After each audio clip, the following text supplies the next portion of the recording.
The new month is coming up fast, and we know there's some pretty good releases coming. Hi folks, it's Falcon, and today on gameranx, the top 8 new games of May 2021. Starting off at number 8, it's Subnautica Below Zero. So the original Subnautica hit early access back in 2014 and developed into a pretty awesome game. It is essentially the premier underwater survival game. Nobody has really done it better, but where the original only had a couple of pretty small islands to explore, there's actually significant landmass here in Subnautica Below Zero. That's of course not the title change. Below Zero certainly signals to you that this is taking place on a planet where there's ice, which actually adds another level to the survival in which you have to avoid getting hypothermia. So just like in the original, you're going to be collecting resources, crafting tools, building bases, building new ships, etc. But now you're also going to be exploring a lot more significant structures. The world apparently has more to offer in terms of like actual explorable locations. And I think the addition of a lot more land-based gameplay is going to make the weather a lot more important. Speaking of which, there is significantly more weather. You're going to be seeing, in addition to, wind, stuff like snow, fog, even hail. There's also a fair amount of new gadgets like a booster tank, a mineral detector, and something that I consider probably obvious and weird that it wasn't in the first, but like a flashlight helmet. It looks like a worthy follow-up to Subnautica that adds enough stuff to it where it's actually going to be worthwhile to play, which I will definitely be doing on either the PS5, Xbox Series X, PS4, Xbox One, or Switch on May 14th. And number 7 is Famicom Detective Club for the Nintendo Switch. These are some wild remakes to be seeing in the US. These are games that were never seen here. They are murder mystery stories, essentially kind of visual novel, but like way before a lot of the norms were established in that genre, so there's some different stuff about it. There's actually 2 remakes coming out of what is ostensibly a lot of murder mystery. Like there's many more games they could be drawing from. So the 2 games we are seeing are The Girl Who Stands Behind and The Missing Heir. In the latter, you are solving a murder mystery in a haunted village, while in The Girl Who Stands Behind, the former, you investigate a supernatural rumor at a Japanese school. These were originally like fully text-based adventures. They did have images, but they were so much more rudimentary than what we see here. Like what we're looking at now is like essentially an interactive manga. And if nothing else, sort of the excavation of Nintendo's history to try to make something different, I think is really cool. I have obviously never actually played these games. I'm really just more aware of them due to Nintendo history. So like on that level, I think that it's going to be really interesting to play. I'm probably going to pick one of them rather than buy both, but they are both coming out on the Nintendo Switch on May 14th.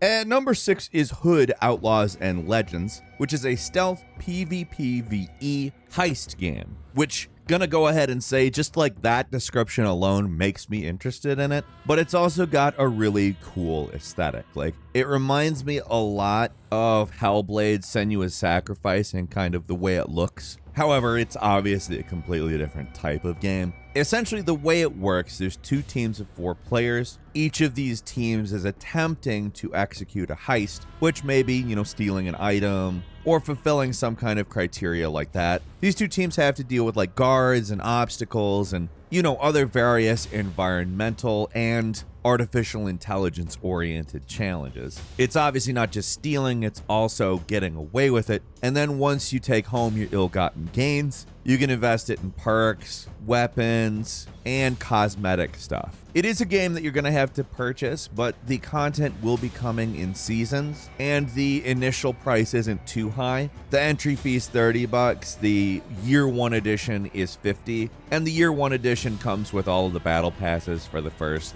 3 seasons, some early access time, and some kind of item pack. Each of the characters that you can play as has various different skills in terms of physical combat, but as well as mystical abilities. And apparently beyond the stealth elements, there is also some pretty brutal combat. I think this is a pretty good looking game and something that I'm definitely going to try out when it lands on PC, PS5, Xbox Series X, PlayStation 4, and Xbox One on May 10th. At number 5 is Miitopia, a role-playing game in which you play as your Nintendo Mii avatar. Now, this is a remake of a 3DS game that came out back in July of 2017. Some of the elements of this game are based off a previous game from that, even called Tomodachi Life. You may or may not be familiar with. Essentially, that's kind of a life sim game in which you deal with various, I don't want to say Sims-like scenarios because it's not fully that, but it's also not an RPG. Miitopia is kind of a combination of those elements in and added more RPG elements. Like you have kind of traditional RPG turn-based combat. It's definitely a really unique game, and I think that it's cool it's coming to Switch. They've added a couple of things to it, like some customization options, and they've also added a companion horse, which honestly, if this is a game that you're into, the ideas that it has is actually a pretty good idea. Nintendo's really idiosyncratic though, so it's kind of difficult to tell you exactly what this thing is and just like a little succinct thing, but it is unique. I've always been more of a fan of like the larger Nintendo consoles, and when they merged everything with the Nintendo Switch, I was really happy because I knew that these types of games would cease to be like handheld exclusives, like you could play them on the TV. And so that's kind of what I'm excited about here. Miitopia lands on the Switch on May 21st. At number 4 is Mass Effect Legendary Edition, which is a thing that's been a long time coming. Mass Effect has always really been this huge series that is not terribly consistent between games. Not necessarily in terms of story, but more in terms of experience. That's what BioWare aims to address in releasing this new Mass Effect Legendary Edition compilation of the original trilogy. For me, that is enough to get me in the door. Like, I love those games, but I hate going back to Mass Effect 1 because there are aspects of that game which are so frustrating. Impossible not to mention the Mako sequences, but a lot of the combat stuff is just like not good compared to the other games. Mass Effect 2 probably being the best. But in terms of graphical overhaul, we've gotten a pretty drastic difference in the first Mass Effect, particularly in the lighting. There is something about the original's lighting that is not good.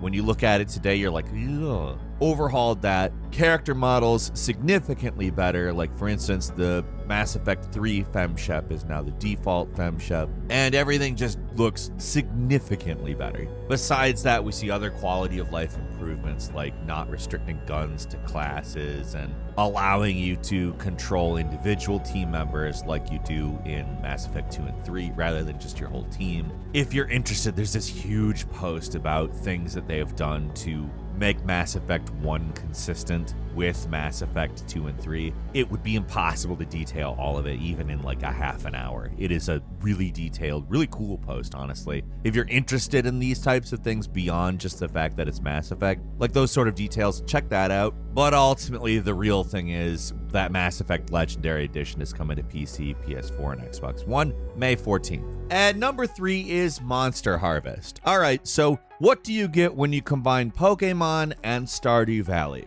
You get Monster Harvest. Essentially, you're making a farm, you're building, customizing a house, crafting furniture, crafting tools, planting and growing crops, and also collecting monsters, battling the monsters, and taking part in a world that a whole monster hunting and battling culture has arisen in. You've got turn-based battles, very much like Pokemon. You've got dungeons, and ultimately a foe in the evil corporation Slimeco, which you're supposed to take down eventually. There's a lot of interesting stuff here, from seasons to obviously a large selection of monsters, and the art style, which manages to take the kind of pixel art and brings it into a sort of 3D mode. I really like what it looks like, and I think that it goes above and beyond what you might expect if you said, hey, what do you get when you combine Pokemon with Stardew Valley? Which is exactly how I started this up. I'm really interested in it. It's coming to PC and Switch on May 13th.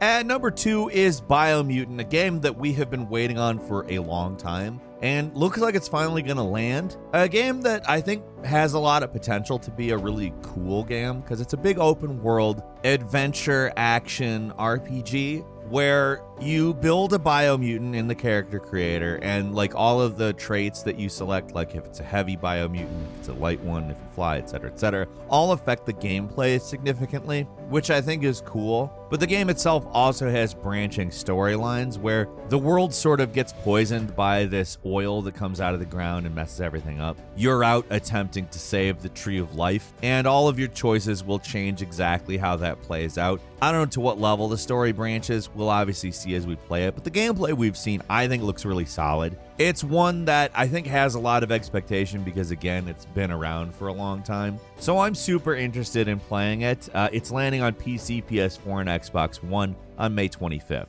And finally, at number 1, it's Resident Evil Village. So this is a game that is set a few years after Resident Evil 7 and brings us the same protagonist, Ethan Winters. It does look a hell of a lot more integrated into the overall Resident Evil world, but that can mean a lot of different things. We've got a beautiful mansion, which is of course like the primary Resident Evil thing that we're dealing with, but apparently the entire village itself is explorable. And in a lot of ways, I think that kind of resembles Resident Evil 4, which a lot of people love. When they updated the controls for Resident Evil 4 in the remake, that's when I started to enjoy it. And I particularly enjoyed Resident Evil 7, so I kind of think that this is going to be along the lines of something I'm going to really like. And then, of course, there's 9-foot-tall hot lady. So, I mean, yeah. Resident Evil 8 Village hits on PC, PS5, Xbox Series X, PlayStation 4, Xbox One, and Stadia on May 7th. A quick bonus for you as well, Days Gone, the very, very good PS4 survival game, is landing on the PC. If you are interested in that world and just didn't want to have a PlayStation 4, a lot of PC gamers are that way, and who can really blame anybody who really cares about like graphical power? Days Gone was a hell of a game, and I think that you guys are really going to enjoy it. It's landing on Windows on May 18th. I would definitely recommend it. That is all for today. What games are you going to play in May? Leave us a comment. Let us know what you think. If you like this video, click like. If you're not subscribed, now's a great time to do so. We upload brand new videos every day of the week. Best way to see them first is, of course, a subscription. So click subscribe. Don't forget to enable all notifications. And as always, thank you very much for watching this video. As always, thank you very much for watching this video. I'm Falcon. You can follow me on Twitter at FalconTheHero. We'll see you next time right here on gameranx.